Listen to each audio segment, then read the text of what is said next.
Good morning, good afternoon, good evening, wherever you are in the world. And today we're welcoming Bob to our Power Movers podcast. Welcome, Bob.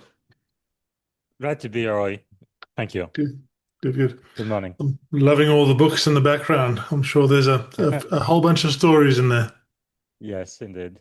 Yeah. Yeah, definitely books have changed my life, basically. And Yes. what would be number one on that list? There are a few. Actually, I was thinking about it earlier this today. One book that definitely changed my life is the Bible, especially this leadership Bible. I love this one because it's not just a regular Bible, but it has a lot of leadership article and principle, and it really looks at the Bible from a different lens, right?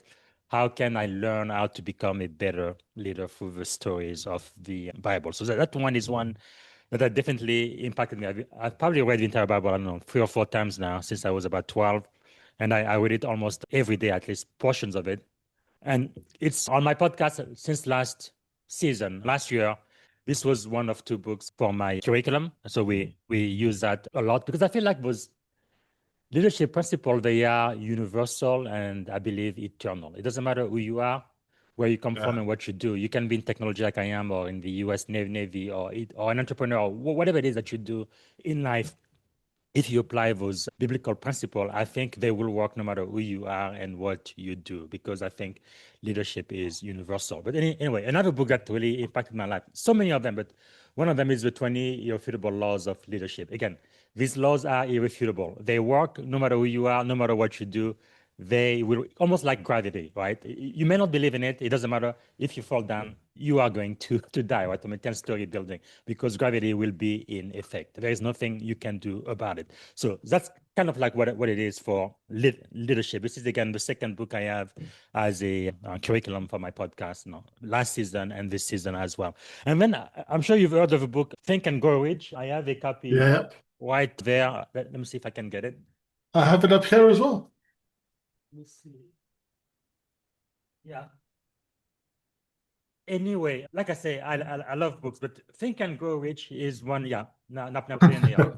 Really revolutionized my life. I think I first read it when I was maybe 17 or 18 years old. I think they say it's still the number one best-selling book, right, for the self-help industry. Anyway, and then there is also this one I read every year, The Richest Man in Babylon by George Clason. I think it really teaches you to handle money. It doesn't matter if you are poor now, if you don't have anything, if you follow this principle. Again, I think they work no matter how much money you make. It's not really the amount you make, it's the amount that you keep after you make it and how you actually manage it. So there are many books, and there was another one. It's not here. It is downstairs, but by my mentor, unapologetically ambitious, Shelley Archambault. I first met her what 5 6 years ago.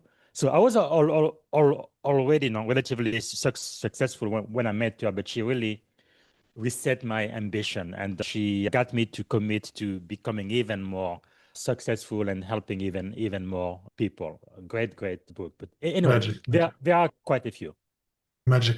Let's go back. Let's go back to Bob when Bob was a young man. Where were you in life? And yeah, tell us a bit of that story.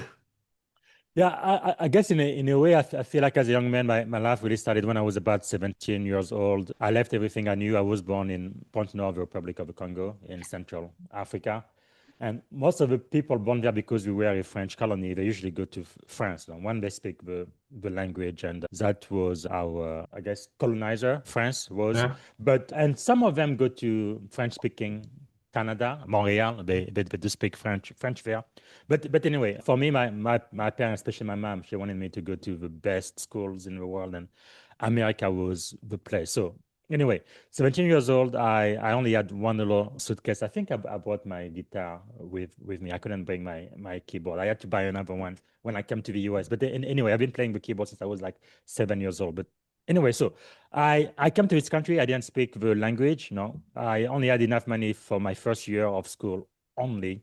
And I really learned how how can I put this? I guess in a way, everything I'd learned, and again, I was still relatively young. I didn't really have a lot of life experience, but whatever experience I had, I really learned how to put it to the test, right? It it wasn't just about theories or things I've learned or read in one of those books or in the Bible or something, but it was really something I had to put in practice just to be able to survive. But Yeah, anyway, so I came to the US. I ended up in Tuscaloosa, Alabama, and that's really for the first 15 years of my adulthood. Really, that's where I was. That's where I went to school. I eventually went met the woman who became my wife, and we kind of started a family there. And then later on, we moved to Silicon Valley, California, where we live today. But yeah. amazing. And on that journey, you've done many things. You're in the security space. You're CISO. You understand technology, yeah, at a level that a lot of people probably don't. So tell us a little bit Yeah. about your corporate life. Yeah, that was very interesting because when I came to this country, to the US, originally I wanted to become a medical doctor. So I was a pre-med student at the University of Alabama, right? I did biology and chemistry. And then when I was a junior, I was part of, I think it was Epsilon, right? The pre-med honor society.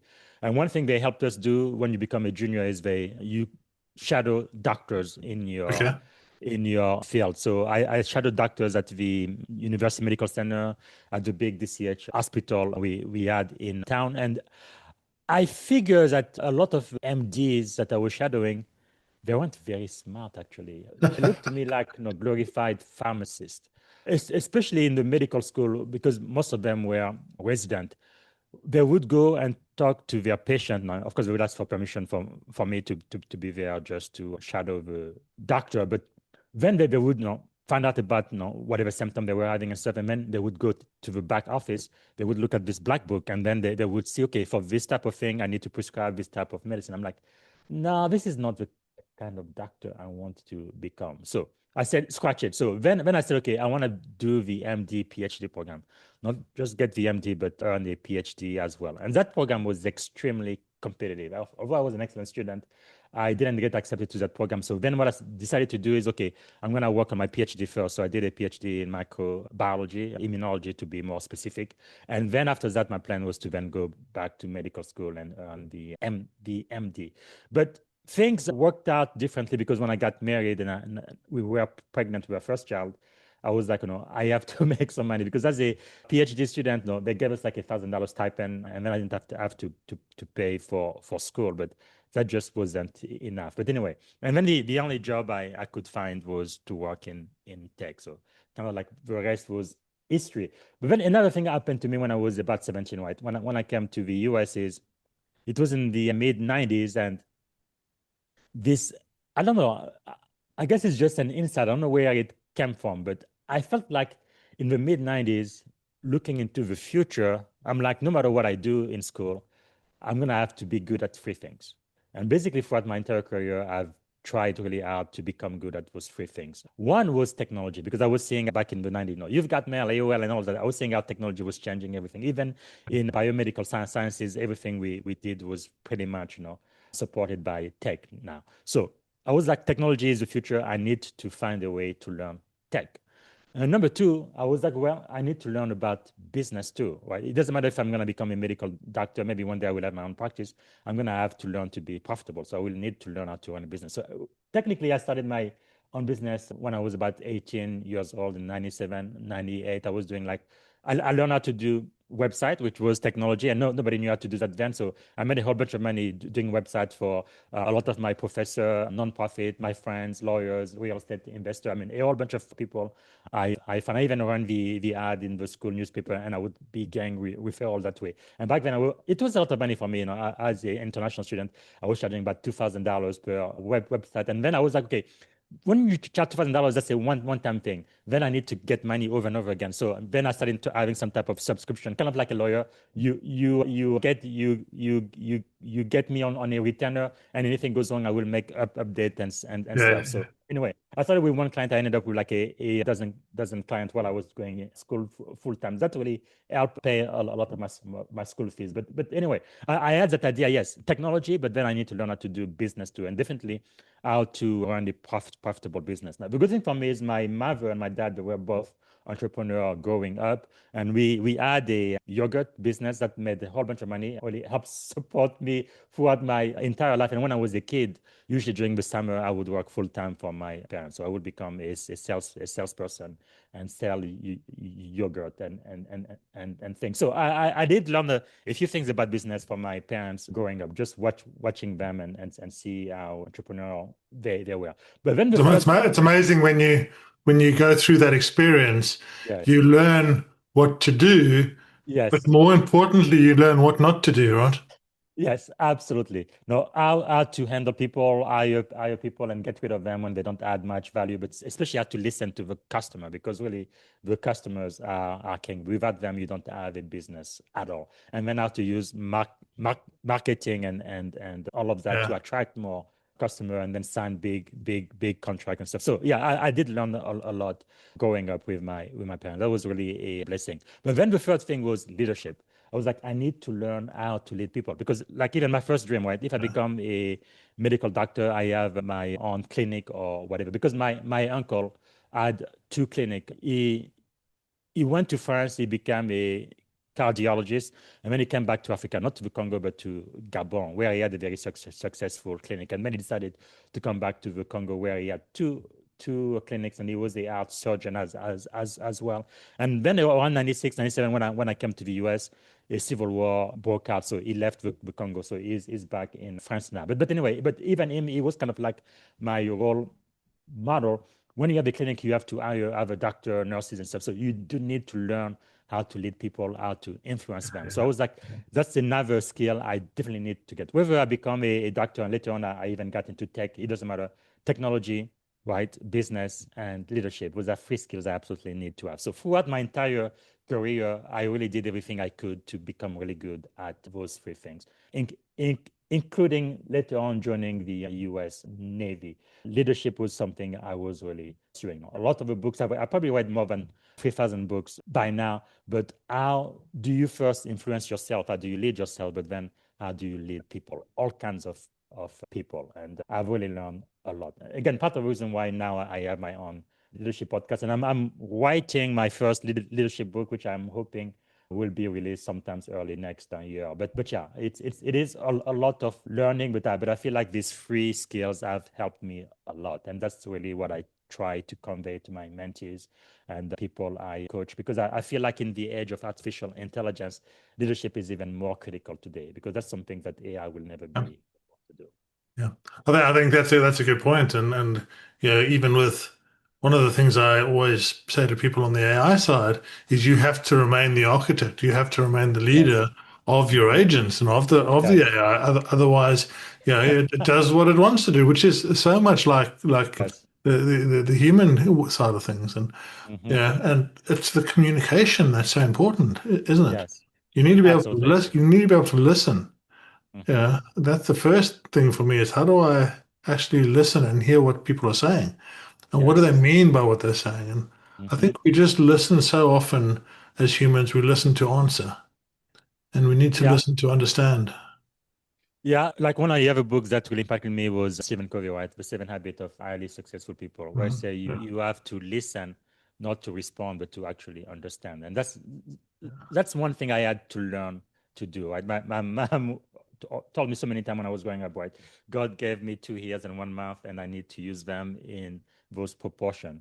Right, listen as much more than I do speak, and yeah, because when you listen to people, then you understand where they come from, and that really helps you then be able to solve their problem. Like one other thing I don't know when I say even business skill, and one important skill in business is really being a salesperson. Yeah, you might be shy and stuff, but if you can't sell anything, you will never prosper. You will never be profitable. And for you to be able to sell anything, you need to understand what your customer needs. Well, you don't just want to give them something that they don't need, they're not that any use for. So you have to stop, listen to their needs, and then you can come up with a solution. You're almost like a consultant, right? Okay, this is the problem. This is how I understand it, and this is what I can do to help you solve your critical problem. And Yeah, I think Zig Ziglar said, no, if you help enough people solve their problem, you'll never have to worry about money, right? yeah, Because then they will in return take care of your needs as well with the compensation they give you. But listening is a very, very critical skill. yeah.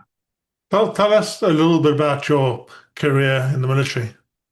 Yeah, so 9/11 is what did it for me. But even prior to that, at the University of Alabama, we had ROTC program. That's where American go, and we had one for the Air Force and one for the Army. They would pay for their school, and then once they finish with the program, they would then join the Air Force or the Army as an officer. So because I was really good at math, right? They gave me this placement test when I came in as a freshman at the university.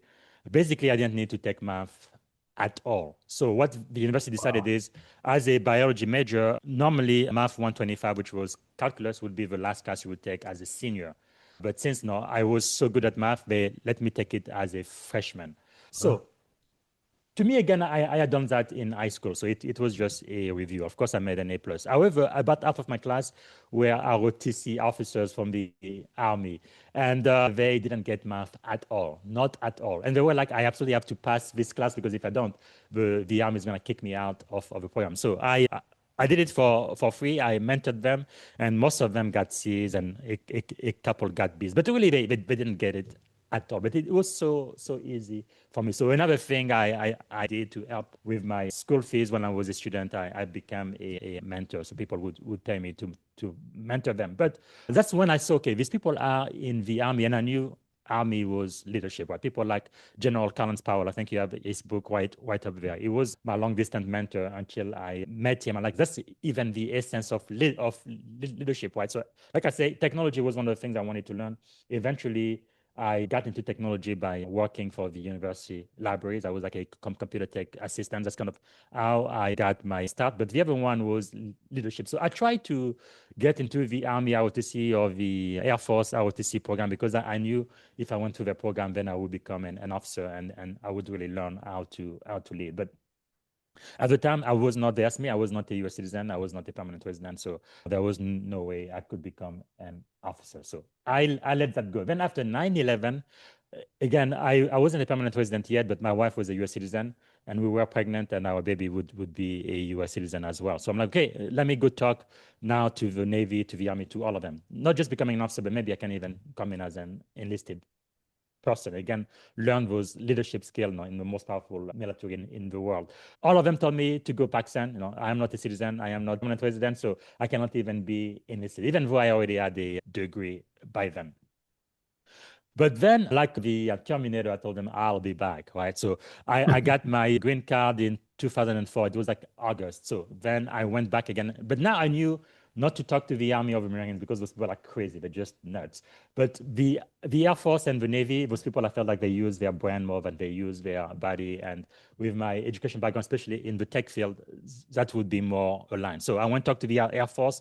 And Vinny, I told them, I told you I'll be back. Now I am a permanent resident. So how do I sign up? Again, I still couldn't be an officer because I didn't have a citizenship. But then they said, okay, you can become an IT, a tech, what is it, tech, IT information technician for the Navy or the Air Force. However, since you already have a degree, you don't have to start at the very bottom. We can probably start even as a petty officer, like an E4. So you just keep like free rank. But again, because I wasn't a citizen, I couldn't get a clearance, so that wasn't possible. So they forced me to start at the very bottom. So I got into the Navy as an E1, as a seaman recruit. That's kind of how my military career started. But then after boot camp, I was like, one of two things will happen to me. Either I'm going to end up my career in the Navy as a senior enlisted, which is E7, E8, E9, or I'm going to become an officer and end up as a senior officer, right? Commander or captain. And yeah, and after boot camp, I was still at least I went from seaman recruit to seaman, but they couldn't promote me to free, which is petty officer third class again, because to take the advancement exam, a portion of that is classified, and I wasn't eligible for a clearance since I wasn't a US citizen. But because I had joined the military, they really fast tracked my application for citizenship. So the day I became a citizen, I went back to the officer recruiter office, and I was like, okay, I told you I'll be back. I am a US citizenship. I am a US citizen now. How do I become a naval officer? So the process took about a year and a half. So within that time, I was able to advance to IT free family, and then I went from E4 all the way up to '01. I became an ensign in the U.S. Navy in 2007. Was it September 2007? So after about 3.5 years as enlisted, I became an officer. Like they say, the rest is history. And finally, in 2021, so that was what, five years ago, I became a commander, the most powerful Navy in the world, and I'm going to be retiring soon. So I went from E1, which is a very, very bottom, to becoming a senior officer in the Navy. Again, that was the leadership skill is what I was looking for. And becoming an officer in the Navy has definitely shown me how to lead, in times of war and peace, and especially when the stakes are the highest, when the lives of your sailors are at risk. So there is no greater leadership experience than that. Because after becoming a commander, I even really got lucky and privileged to become a commanding officer. And when you are a commanding officer in the Navy, we believe in command by negation. That's very different than the Army, the Air Force, and the other branches, because usually as a sailor, you are away at sea. So there is nobody to tell you what to do. All you have is the intent of your superior. And then the buck really, really stops with you, and you make all of the decision for everybody under your care. You're in charge of both the mission and the people. So that really gave me experience I would have never got anywhere else in the world. And Amazing. And what a journey that must have been, right? It's just yeah, so many different perspectives to understand and to learn. And yeah. so coming out of that, yeah, or I say coming out of that, you're not out of that yet, but yeah, But I am definitely on my way out. I am no longer yeah. active, but yes. So now, yeah, we go into your entrepreneurial journey, and yeah, Mhm. tell me a bit more about that. Now, because of my parents, even when I have a full-time job and I am an individual contributor or a leader and I work for an organization, I always see myself as an entrepreneur, right? I always see myself working for me. So I am the CEO of my own business. I always see myself as a consultant, even though I am W-2 and I get paid every 2 weeks or every month or whatever. I don't really work for the company. I work for me. So I see myself as a consultant. And another person who brought me that perspective is Brian Tracy, another one of my mentors. He lives here in California, in San Diego. One of the book he wrote, Eat That Frog. It was a bestseller for a very, very long time. He's written many, many books. I've read pretty much all of his books. And I really like the way he thinks. And basically, when you are in charge of your own life, when you are in charge of your own business, even if you work for someone, and I've always had something working on the side. Like I started when I was a student at UA, I was doing website and stuff. And then I got into a whole bunch of things. I became a consultant and I did a bunch of stuff on the side. But it was always Fabien Zinga working for Fabien Zinga. I just happened to be at this company at this time. So it's about how do I add value? What would I hire myself if I work for this company? Because the truth is, and General Powell talked about that too, for most people, like the last Harvard Business Review, because I am on their board of advisor for the magazine, they had said that about most people, it's about 25% or so is really what they give to their company. They don't give 100% of their ability to their employer, no, because they go to work, they read the newspaper, they check their email, they do a whole bunch of stuff. No, when it comes to what they actually do to earn their paycheck, generally speaking, it's about 20, 25, 30%. And General Colin Powell said, with management, technically, because that's another reason why I had to earn my Master of Business Administration, learn about management and business. But with all of the management science, because it is a science, you could probably get people to get up to 100% of their potential. In theory, you could. That doesn't always work that way, but that is possible. At least with the tools that you learn in school and so forth with the science, that is a possibility. But leadership goes above and beyond that. With leadership, you can get to 110, 120%. And the way you can do that, because leadership is more than a science, it is an art. And I've seen it with my own eyes in the military, where people are willing to give their life, to die for the sailor to their right and to their left, and I can for them too. That's because we have a mission that is greater than ourselves. So it goes beyond management, it gets into Yeah. leadership. So I have seen that with my own eyes. So there is a big big difference between the two. So really, when it comes to leadership, it is having a common vision, right? So you have this mission, you have this vision, and you have the core values which all of you guys shared, and you are committed to that, and also taking care of each other, right? In the Navy, we say, I think we stole it from the Army, but mission first, but people always caring for people, but really truly caring for your people. No, it's not just like a check box or just lip service, because your people would know the difference. Almost like being a parent that taught me to be a leader as well, because your children can really smell BS a mile away. They know when you mean For it and sure. when Yeah. you do not, Yeah. right? And when you're really true in it, I mean, it's really the difference between night and day. Yeah. So that is really, I think, in my life, some of the lessons I have learned, but it has really been impactful. That's how you are able to really lead a highly impactful team, highly if effective team, and together you can do so much more than you can each do Yeah. separately. You really build that synergy. I think the thing that speaks to me about what you're saying is that for the entrepreneurial spirit, for entrepreneurs that entrepreneurs are my people. I love entrepreneurs because Yes. we go into the world, we see a problem that we think we can help with, and we Hmm. step out of our comfort zone and we go into helping with this problem. And we give Yes. everything of ourselves for it. And quite often we do that at the cost to our own health and at the cost to our own lives. And Yeah. this is one of the things I work a lot with.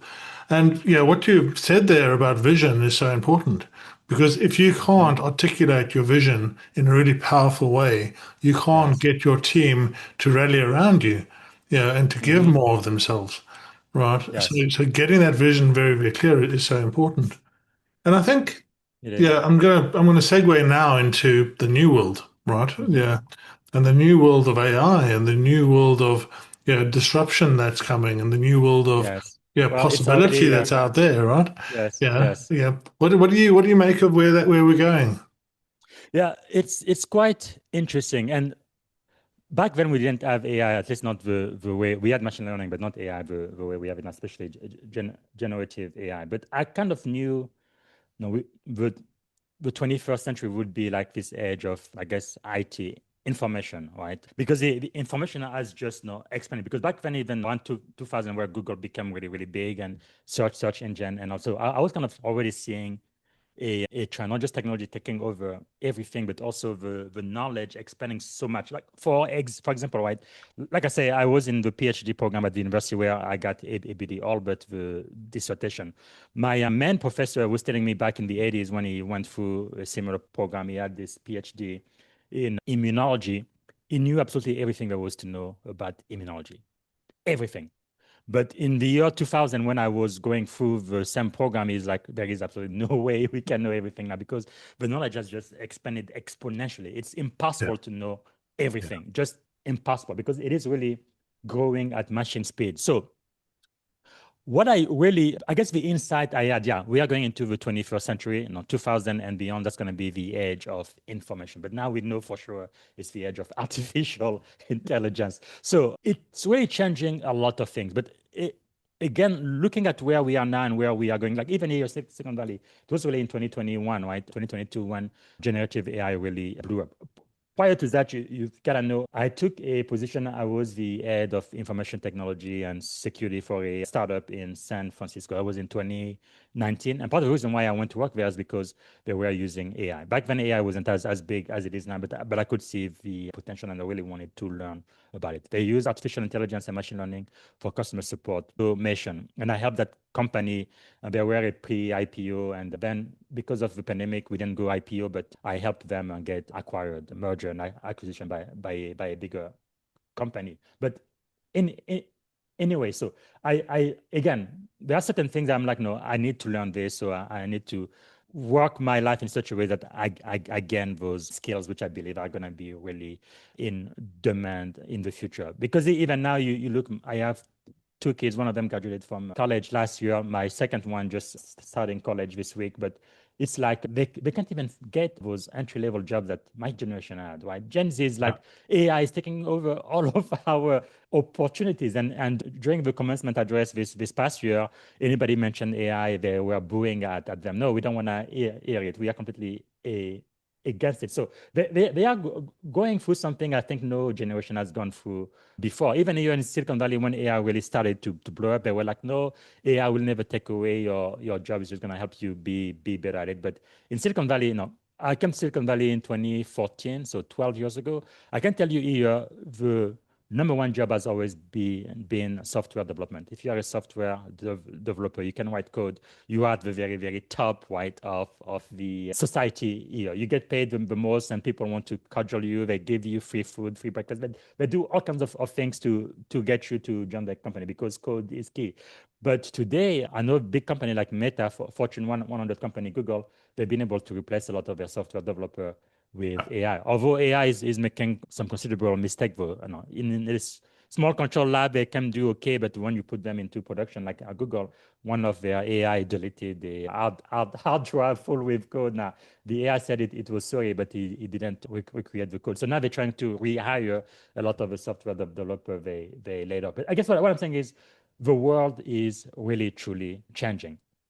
And I believe, back to the insight I had when I was about 17 years old, is leadership, I believe, is even more important now than it has ever been in our existence. Because yes, we can use automation, robotic, AI, and all of those things, but we will always need people who can lead other people who are going to be able to drive those projects. So that's one skill that AI will never, ever be able to take away from humanity.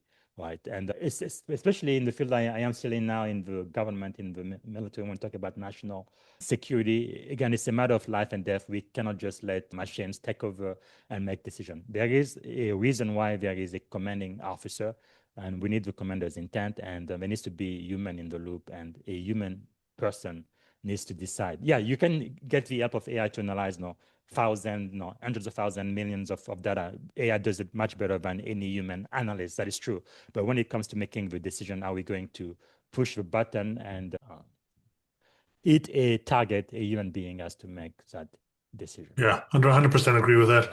I think, yeah, the human element is where we're going to differentiate ourselves as companies, Mm-hmm. right? I've seen this over the last 3.5 years that I've been really deep in. I mean, I've been in tech for most of my life. Right. And yeah, I've seen this coming.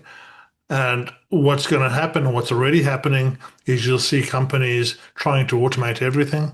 Yeah, Mm-hmm. then they'll realize that there's things that are automatable and there's things that aren't. Yes. So then they have to go back the other way, right? And Sure. excuse me. Yeah, so what are the things that humans can do that AI can't do? And how do you get your team to do more human things? And then get the AI to do the things that aren't more human, or that aren't required by human that humans don't like doing. And if you can do that, if you can be a more human organization, that's when you're going to really rise to the surface. Absolutely, right. Because part of leadership is also emotional intelligence, awareness, but also empathy. And of course, a machine will never ever be able to show that. So there are several things that human can do that today's AI cannot do. Not merely because AI needs more computing power, but because humans are living, they are embodied, they are conscious, they are morally accountable beings, right? Sometimes the AI can appear to be conscious, but it doesn't have a conscious at all.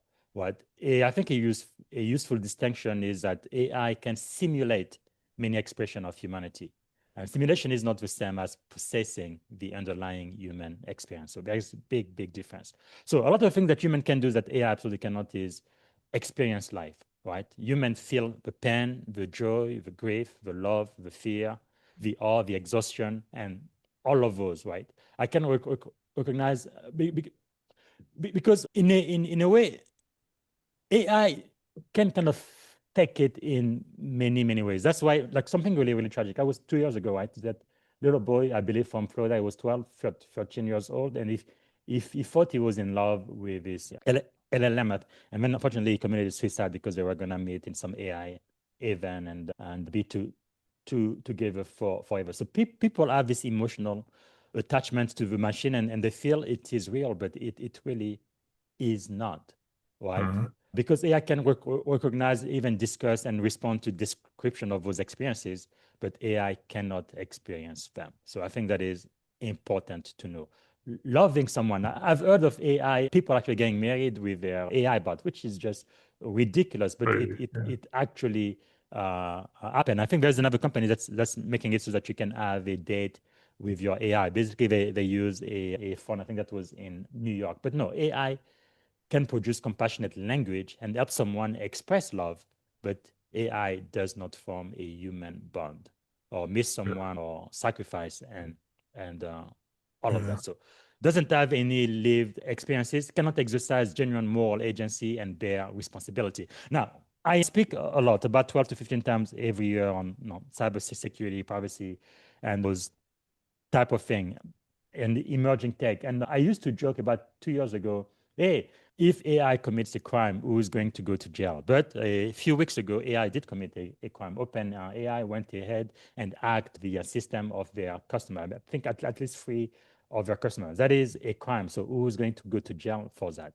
We cannot take ChatGPT to jail. So who's going to be yeah. responsible, right? So I think that's why governance is so important in the age of artificial intelligence. And there needs to be someone who's going to be responsible for what the AI does, because AI absolutely has no agency. And AI also doesn't have any intrinsic purpose like humans do. Right? Because as human being, we can ask, why am I here? What kind of person should I become? No, what is worth sacrificing for? What legacy do I want to leave? AI can help explore some of those questions, but AI doesn't have a life whose meaning is I ours. think, yeah, what's really All right. for me been quite interesting to see is how AI can really amplify the shortfalls of humanity as we stand. We Mm-hmm. shouldn't be in this situation. I mean, we've lost during COVID. We really lost this ability to connect. We lost Yes. ability to communicate correctly. We lost abilities, many abilities that make us human. Mm-hmm. And hopefully this. I mean, AI can definitely give us an age of plenty. Medical is Yes. going to get better. Farming is going to get better. We're going to have more time on our hands. There's going to be more money to be made by Mm-hmm. everybody. There's a whole big school of thought around this, and just maybe that gives us the opportunity to explore what it means to be human, right? And to really honor that as people, because we have this unique thing called life, and Mm-hmm. yeah, I've been through the mill, and we'll speak about that when we meet up on your podcast. I'm looking forward to that. Yes. And yeah, the I would much rather be in Iceland having experience with my family, than necessarily just working 14 hours a day to make money, right? Mm-hmm. Because there's an element of being human that's so important, and Yes. experiencing things and going out into the world and seeing what's there. And just It just is. maybe AI gives us or more of us the opportunity to do that. I really do observe. I think it really depends on how we take it, which direction we lead it. Because during the pandemic, I think in Silicon Valley, one thing that happened, which I really loved, is it helped us to just slow down and even stop, right? And really reconsider what is really important. Because Important. prior to the pandemic, prior to 2020, I mean, we would be working like 60, 70, 80 hours a week here. It's like, no, work, work, work. No, you say you love your family, you say you have values, but you don't spend any time with your family. Yeah, you make a whole bunch of money, but you never have quality time with the people you say you care about the most, Yeah, right? And during the pandemic, it really forced us to reconsider our values and our priorities. And I think that is really important. That's really what makes us human. Because for anybody, once you are at your deathbed, you're never going to say, oh, I want to go back to the office and make an extra dollars. That's not going to come to your mind. I can yeah, guarantee that. Right? It's going to be the people you love, the people you impacted, the relationships you have. And another thing about AI too is it can generate options, right? But the human being are the one to choose, right? AI can analyze the consequences, but again, human being have to accept responsibility. AI can provide information, but again, the human being have to exercise the judgment, right? AI can yeah, imitate empathy, but human experience compassion. AI can help formulate values, but humans decide what they stand for. And I think that really makes a big, big difference. Who are we? Because yeah, the vision of AI you gave is kind of like the everything is going to be so good and rosy and the world's going to be a better place. But the truth is there is a vision opposed to that too, right? Where AI is going to start killing everybody and the world is going to go to AI. Actually, one question I ask on my podcast too is, seeing how AI is being developed right now, do you believe in dystopia or utopia? Right? Because I think as of today, we can still go either way. Because remember, men tend to be very greedy. And although we can use AI to do a lot of goods, and we can and we should, but there are people out there who are thinking about how to use AI to kill people, kind of like the atomic bomb. Right? How can we use drone AI powered to actually destroy? So there is kind of like that balance we always have to Yeah, keep in mind. I think there's a lot of good that can come out of it, but if you're not careful, a lot of evil can come out of that too. yeah, yeah. And I think that's yeah, that's where our power comes into it. That's where Hmm. our power of people speaking out come into it. Yes, Yeah, and if we can speak the positive, yeah, and be aware of the negative, but speak the positive and make the hmm, positive options real for people, then we can make a difference. yes, So absolutely. That's why I think with AI governance is really key. It is absolutely critical, and it yeah, has to be governed according to our values. yeah. So one more thing before we close. If you were to leave people with one thought, yeah, of your life, of your history, of your stories, what would be the most powerful message that you could leave people with? Well, the older I get, maybe I got this from my primary mentor, Dr. John C. Maxwell. So about 5 years ago, I was in a position where I felt like I've pretty much accomplished everything I wanted to accomplish in life, right? Above and above everything I could have imagined, right? This little kid from Congo, Republic of the Congo, I came to America. I couldn't barely speak English. I had only enough money to pay for 1 year of school. And here I am today. I became a chief information security officer when I started, I don't know, 30 years ago, being a computer network assistant. And then I joined the Navy as a seaman recruit, the lowest rank. And then I ended up becoming a commander in the most powerful navy in the world. So I started at the very bottom and then I end up at the very, very top. So I was like, okay, I am relatively successful. But the thing with success is it really doesn't satisfy, right? Because I think if you don't have money, money means everything to you. However, if you have enough money, then it doesn't mean anything anymore. Because if you're able to take care of your bills, you've got a house, a car, and all of those things, you can buy more houses and more cars, but you can only sleep in one bed at a time. You can only drive one car at a time. So it really loses its value. So it was time for me to move from success to significance. And my primary mentor, Dr. Maxwell, says once you test significance, you will never, ever, success will never satisfy. And I think that is so true because with significance, it's no longer about you, but it's about you really caring about other people.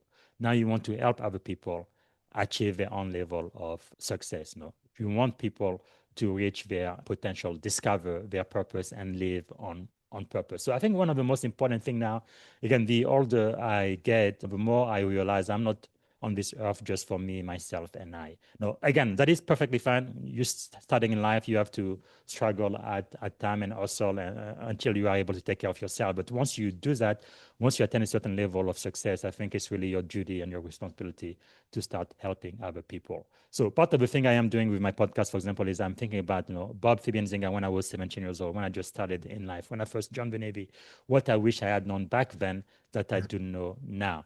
And I think that mentorship, that knowledge can really close the gap and really help people live on purpose. Because yeah, you can go after money, nothing wrong with that, but if money is all you are seeking, I think your life is going to be pretty empty, right? And I believe in life. Another one of my mentors, Tony Robbins, really taught me this, is in addition to the science of success, you really need to learn the art of fulfillment. Because if you are not fulfilled in life, it doesn't matter how much money you have, because when you die, you're not going to take it with you. Yeah, yeah, Right. It's 100%. not like when someone dies, the earth is followed by you all with all of your money, gold, TV, and houses. No, that doesn't happen. All that is going to stay right here. But it's really the impact you are having on the life of other people. So if there's anything I have learned throughout my life, really one of the main message I am preaching out now is, yeah, don't just live for yourself, but add value to other people.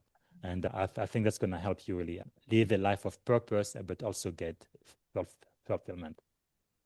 Magic. Well, thank you very much for joining me. It's been a pleasure speaking to you, and we look forward to speaking to you again soon. Good. Thanks, Roy. Appreciate that.